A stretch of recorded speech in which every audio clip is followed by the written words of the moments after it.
right? In Smash 4, it was everyone touches the ledge for free. It's what you do after. Right, the ledge trapping. The ledge trapping. Yeah. Ultimate has some echoes of that, but if you're a strong edge guarder, it pays dividends, man. So many people have like fall off double jump fair that kill. Right. Belmont's is one of them, and it's just like even like Mario, you fall off and you back air someone. Like this game is a huge like king of the hill. Like it feels like a real Smash game. You know what I mean? So I think it's really interesting in this set here that they decided to go to FD.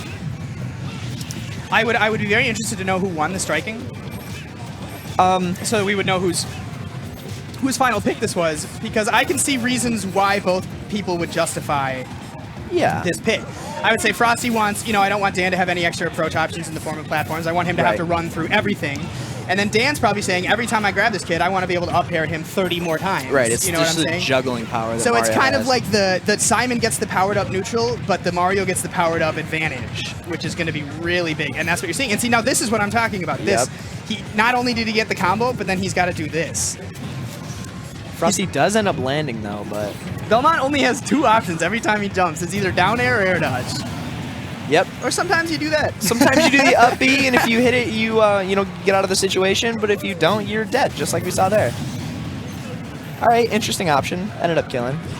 It was like he abused the lag there of him like fireballing holy water. Ooh, yeah, that's a sick combo. I like seeing that combo. He's the only Belmont I've seen who does that. It's like one of the combos that I forget to do when I'm playing Belmont all the time. You forget that Axe can combo. It's like it's so weird because of how meaty it is. It's so, I mean, the hit lag is there for sure. It's like if you're close enough, you're getting like something good, you know what I mean?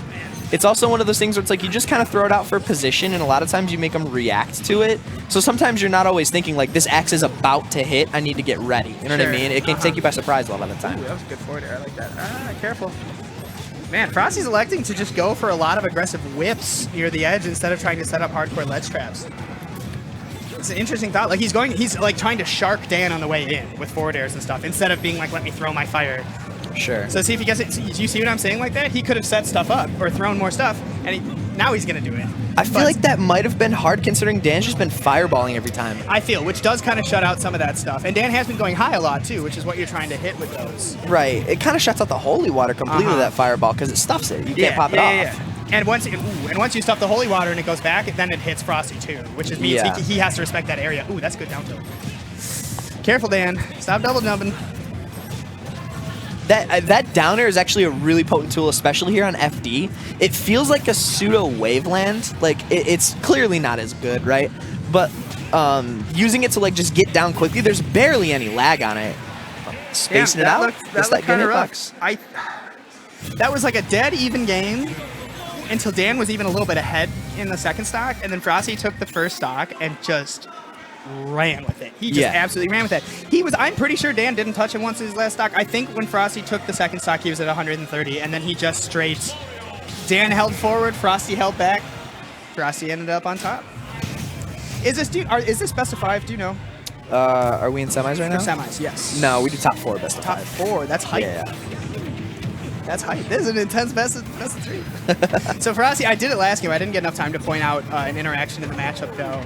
But I really like what Frosty does. So Mario's 0 combo is up throw down air, you jump forward air. So Frosty was mixing them up a little bit. I had the same idea. This is kind of what I like to do with Mario's, is that on the down air, so you DI hard out for the up throw. Yeah. So they think you're going to keep DIing hard out. And then during the down air, you DI hard in. Because in order for him to get the forward air, he has to kind of hard commit to jumping forward and do it right away. Right. And so if you hold in, most Marios aren't going to be ready to hit that up air right after that. They go for the forward air and then it miss. And so Frosty did that last game, and he decided not to go for it this game on the 0% combo. That's actually really smart. So just like mix up their attempted mix up. You know what I mean? It's combo DI. That's what it is. Oh yeah. It's force them to change their combo. That's as much counterplay as you can get. During a combo like that. That's kind of a lost art. It really is. No, it really is. It's something that like you needed to know in Melee, right? Sure. Like if you didn't know combo DI, you were getting scrubbed. And it is kind of a lost art because it doesn't feel as relevant. And I feel like that's kind of a niche situation in which combo DI is relevant. In this game, at least. And there's a lot of low percent combos where it matters. Where there's almost never like a DI this combo right and always get out. I mean, there are like hold out on Paladin, a down throw, etc. But right. There's a lot of just force your opponent to turn around. You know what I'm saying? Put the difficulty on your opponents. You know, like if you can make it harder, why not? Even if it's free and if he does it once, why not keep doing it? Then mix it up the next time. You know what I'm saying? Yeah. Frosty's still going for these like aggressive whips off stage, and it kind of panned out there for him. He didn't get the kill, but please hold out. That turnaround up B was so sick. It was so sick. Trying to get these fireballs, make something happen here, make Frosty flinch a little bit, but he doesn't, man. Fires away with that down tilt. Ooh, that hurts. Oh, that could hurt. Oh, he could have got a little spaghetti there. You see the little he tiptoeing, Ren. Oh, man, Frosty's catching a lot of raw forward smashes right now. That was so clean. That call out, yeah, oh my goodness. Super hard call out. I still think Frosty's playing this very fast and loose. And it's working out for him because he's getting a lot of reward, you know, out of the stuff he's pushing. But I just keep seeing these moments where I'm like, dang, if he played that any less perfectly, he would have died for like no reason. And he's doing a lot of that, like jumping at Mario off stage kind of stuff. Like, I try to go for it again. You can only do that against Dan. You can only do a call out like that once. Yeah. He's playing like this is quick play. Right. Well, Dan's adaptation game is on another level. Oh, it's huge. It's huge. How else do you win with Mario? Right. you have to react. You can never do the same thing twice. Oh my gosh. On that. Beautiful. Belmont do have a doo-doo tech roll, but good recognition of that from Dan to be able to classic back air to dash dance. Just burning these back throws, man. I like that. Oh, okay. Good air dodge though. That was a dead boy. That was brilliant. Yep. That was like the most optimal thing he could have done there. Oh, risky from Super Dan. Oh, just a forward tilt. I like that though. Chase with the dash attack. Get your 5. Yeah, right. Get the guaranteed damage. Follow up. Now he's got the majority of the stage here. Dan's on the ledge. Dan's threading the needle through those axes with these double jump fireballs, my man. Oh, please spot dodge these. So I don't know if you know that. That's the secret to beating that move is to spot dodge. What? The down air. Okay. The Simon down air. It has a lot of lag if he's forced to land. The issue is that he usually down airs on top of you, so he knows you're going to shield it. Right. This time it's Frosty going high, and Dan's the one picking up on that tip, man. You know, the counterplay on that down air is actually really similar to Smash 4 Sheik with the bouncing fish. Because a lot of people would always shield the bouncing fish, right? But then she bounces off. But if you sidestep a roll and then she's forced to land, she gets all this lag and you can punish. And you're supposed to do the same thing for Belmont. That's like the ideal. Because the hitbox on the down air is very generous. Yeah. Like it's supposed to beat stuff when you're trying to, like if Mario up here is not going to beat that Belmont down air. Great landing option. And it moves so far forward that if you're going to try to respect it and give it space, then it gets really hard to get over there in time. So I think honestly the option is to stay under him, bait the down air, and then hit him with a spot dodge and punish. I'm glad Dan took this to a game 3 though, because both these players are really doing a lot of sick stuff this set. And I just want more. You know what I'm saying? I just want the game 3. You can't ever complain, man. No. That fireball does really break up a lot, though. God, this man tried to F smash Super Dan at 12. Oh my God. He's like, give me that stock. Interesting pick on the Smash pick there. I wonder what was going through Devlin's head when he picked this. Maybe that.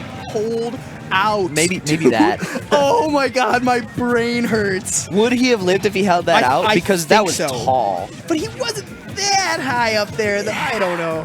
I don't know either, man. Well, then the other idea is that, okay, if you've accepted he's going to get kills like this, maybe stop double jump up air and get him, all the way up there. Just leave that alone. Oh, man, he's really calling out those double jump fireballs, though. He likes it. Well, because they've been putting in mileage. The double jump fireball stuff's like X. No, they definitely are. It's a great move, and it's usually extremely safe. It's one of those things that you have to hard call out. Yeah. Like, you have to commit to it ahead of time and say, I'm going to stuff this guy. And Frosty's getting away with it. That's what I'm saying, though. With the fast and loose style, he's committing to a lot of stuff like that. Oh, it's just spot dodge up smash, man. You know what I liked there? When Frosty was up in the magnifying glass, he did fast fall up air.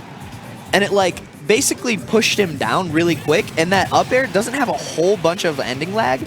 So he was, like, in the air, and he was able to do an option, and he was just able to recover out of it really quickly instead of burning that down air and being vulnerable like that. Just mixing up his recovery options here. And see, that's kind of like that 4D chess bait. It's like when your character only has one option and you know that's what they're ready for, you just throw out just the brain dead option. Yeah, you know just the trash option. Like, I'm not even going to double jump or air dodge. I'm just going to hit A and land. And then they're like, oh my God, you've down aired 8 times in a row. Oh, that was spooky. This is looking really bad for Dan, but you're never out against Belmont. You might be out. You might be out. You might be out. Yeah, you might be out. It might be time to go. All right, I think Mick, I've had a blast, but I think I have to go play. Right Yeah, now. you definitely got to play your match. That was the other side of winner Mick, semis. was a pleasure.